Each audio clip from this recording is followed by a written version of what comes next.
une fois de plus sur votre chaîne Karaté Expert, où nous apprenons le karaté à partir de zéro. Et bienvenue à ceux qui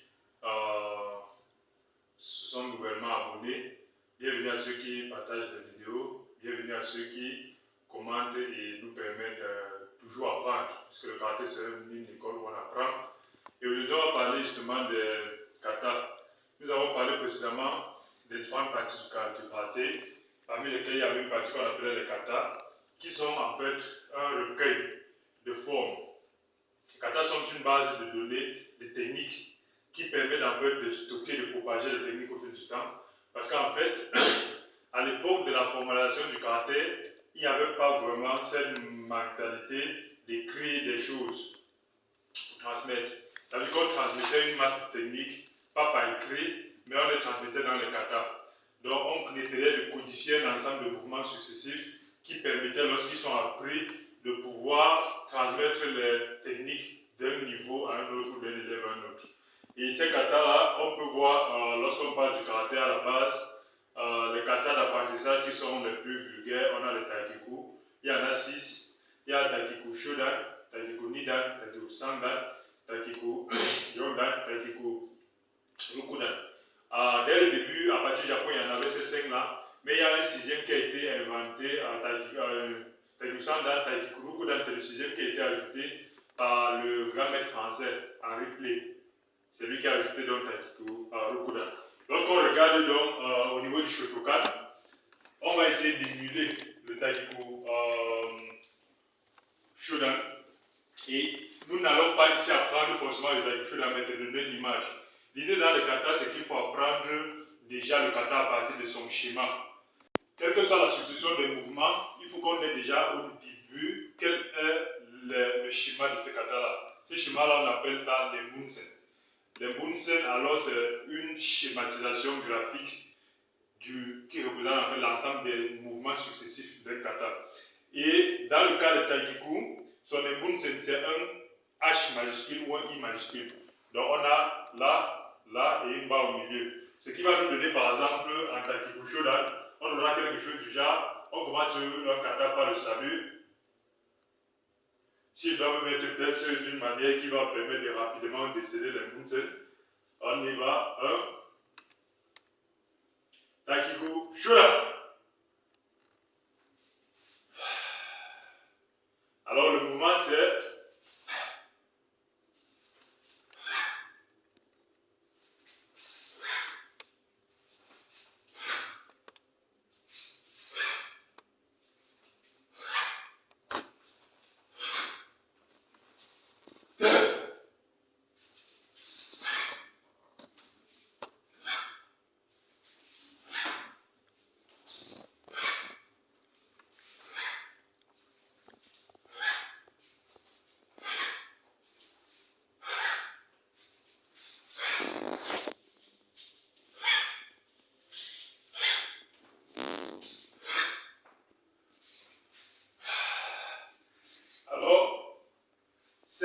lors de l'application du kata, l'idée est, lors des barrages, en yoi, d'essayer d'aller un peu plus bas pour respecter les impulsions de la chute du Shotokan. Mais l'idée est de vous montrer justement les bunsen du kata. Et dans ce cas, aujourd'hui, nous parlons, avant de se mettre à apprendre des katas, il faut comprendre qu'il y a 3 types de katas. Ça va éviter justement de faire un kata sans forcément savoir quel type de kata c'est là. Parce que lorsqu'on ne connaît pas quel type de kata, on va essayer de faire au kata ce dont il n'est pas supposé faire. Parce qu'en fait, après le kata, il y a donc justement le déroulement unitaire des techniques qu'il y a dans le kata. Lorsqu'on regarde généralement dans le Taikiku Shodan, les techniques globales qui se répètent sont Gedan Barai Anzeku Sudashi, et on a Ozuki. C'est la même technique qui se répète, Gedan Barai, Ozuki. Et dans ce cas, nous pouvons voir qu'on peut juste passer du temps à extraire juste le Gedan Barai.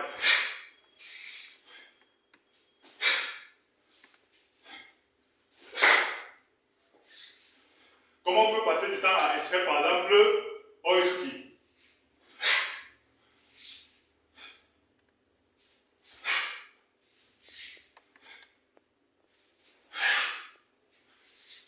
Et ce sont des techniques unitaires donc qu'on peut appliquer lors d'une attaque.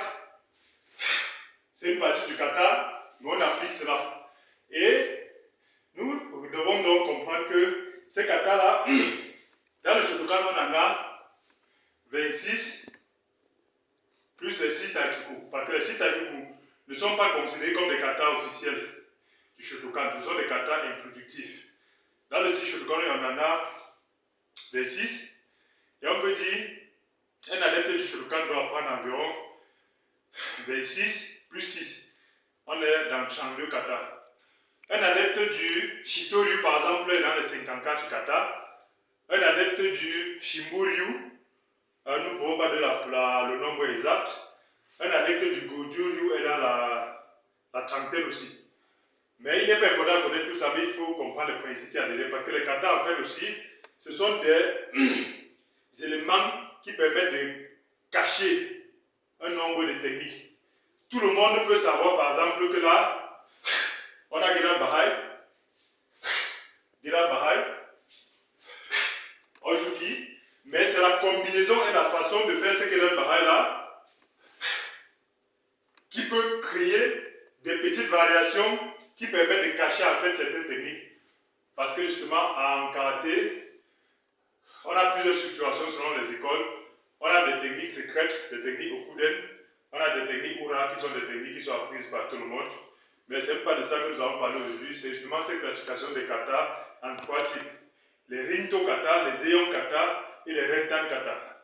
Alors, c'est quoi un Rinto kata? Un Rinto kata, c'est un kata qui a été conceptualisé pour le combat réel. Ça veut dire qu'il y a certains katas que lorsque on les travaille, les techniques unitaires sont applicables directement en combat réel. Mais il y a d'autres katas dont les techniques ne sont pas totalement applicables en combat réel, mais qui ont d'autres buts. Donc lorsqu'on regarde par exemple certains katas exotiques, une autre maîtrise, c'est de pouvoir se poser la question en tant que gradé. Ce kata est un Rinto kata, un Rentan kata ou un Eion kata. Ça va éviter justement qu'on se doit faire les bonkai des choses qui n'existent pas. Juste parce qu'on veut faire une technique. Par exemple, lorsqu'on est dans Eian Shodan, on est là, non, Eian Nidan, parce que tu comprends, Eian Shodan, on est là, on a côté quitté ici, et on a là et là. Quand vous voyez des gens à travers ce kata-ci, ils essaient, par exemple, parce qu'il faut faire un bonkai, ils essaient de vous dire que ça, en fait, ce sont des mouvements de combat. Ils vous disent ça, ce sont des mouvements de combat, ça, ce sont des mouvements de combat. C'est justement légitime, c'est logique. Beaucoup de personnes appliquent cela. Mais quand on regarde au fond, on peut se rendre compte que ce n'est pas réel. Lorsqu'on nous attaque, nous ne barrons pas généralement comme ça. Nous barrons intensivement d'une façon un peu plus souple. Et on peut donc comprendre que ceci peut être un kata plutôt qu'un Eion kata que nous allons parler tout de suite.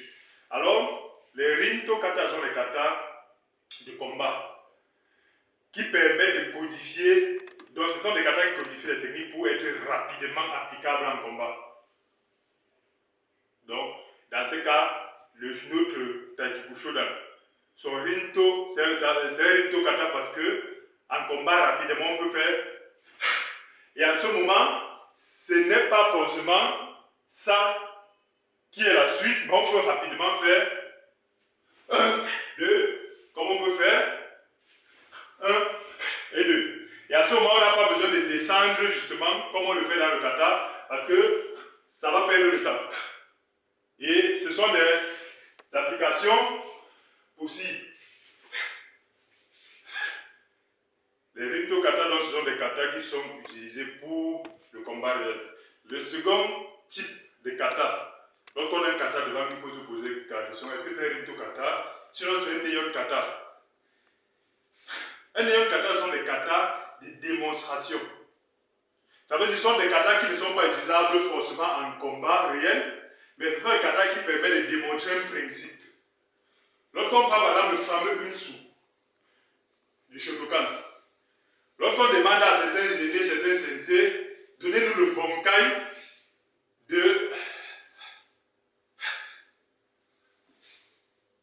des mouvements comme ceci, ils vont créer beaucoup de choses exotiques.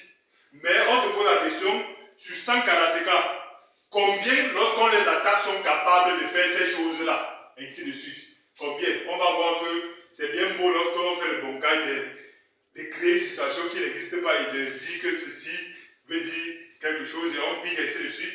Mais ce sont des katas plutôt, des réels katas de démonstration. Ça permet soit de démontrer la stabilité et la violence sur peut-être certains pics, ainsi de suite. Mais en combat, il n'y a pas un moment où lorsqu'on va combattre, on va se retrouver en train de faire des choses comme on le fait dans Unsu, ainsi de suite. Donc, on pourrait dire de même effet dans plusieurs autres katas. Et les katas de démonstration permettent juste de garder des principes. Des principes pour montrer justement des possibilités. Mais ce ne sont pas des choses utilisables en combat réel. Voilà ce qu'on peut dire les Zeion kata. Le troisième type de kata sont les Rentan kata. Ce sont des katas de renforcement musculaire. Et un de ces katas, c'est le fameux Sanshin. C'est le fameux Sanshin. Et on a par exemple le Hangotu du Shotokan. On a le Hangotu du Shotokan, on a le Sanshin. On a en fait plusieurs katas respiratoires, ainsi de suite. Et les Rentan katas sont des katas qui permettent justement de solidifier le corps en fait. Donc là, on ne regarde pas, on ne regarde ni la technique, mais on regarde la fermeté et les principes de solidification du corps.